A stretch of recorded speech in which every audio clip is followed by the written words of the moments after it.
For my anatomical system, I chose the respiratory system.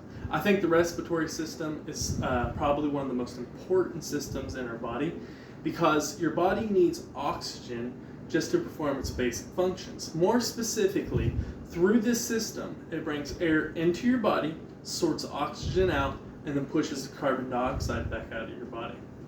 This whole process starts on the outside of your body with your nose. Now your nose brings air into the body. It sorts the air with tiny hairs called cilia. This cilia removes bacteria or any type of particles that would try to enter your body through this system. Now that air goes through your nasal passages into what's called your pharynx. Your pharynx is commonly called your throat, and it's basically just a hollow passageway that both air and food go through. And it's very important because it keeps food from entering into your windpipes. Now, once it goes through your throat, it enters into what's called your larynx. Your larynx is commonly called your voice box, and it's got two cords that are responsible for you being able to talk, and they're called vocal cords. But a fun fact is, as you breathe, that sound that is made is from air going into and out of and pushing against those vocal cords. Once it goes through your larynx, then it goes down into what's called your trachea. Your trachea goes down into your chest. It's at the bottom of the larynx, and it's made up of a bunch of C-shaped rings that are responsible for giving shape, and they also expand as needed throughout the process. It goes down through there into the bronchi, or bronchial tubes, which split off into two different tubes called secondary and tertiary.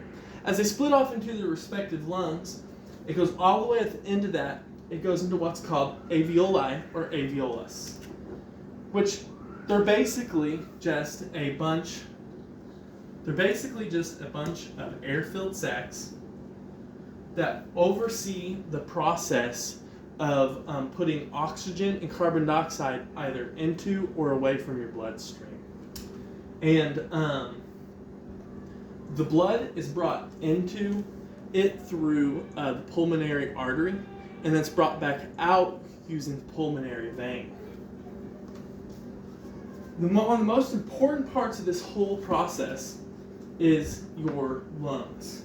Your lungs are split into two different lungs, your left lung and your right lung. Your left lung is smaller than your right lung, and it's only made up of 2 lobes, whereas your right lung is made up of 3 lobes.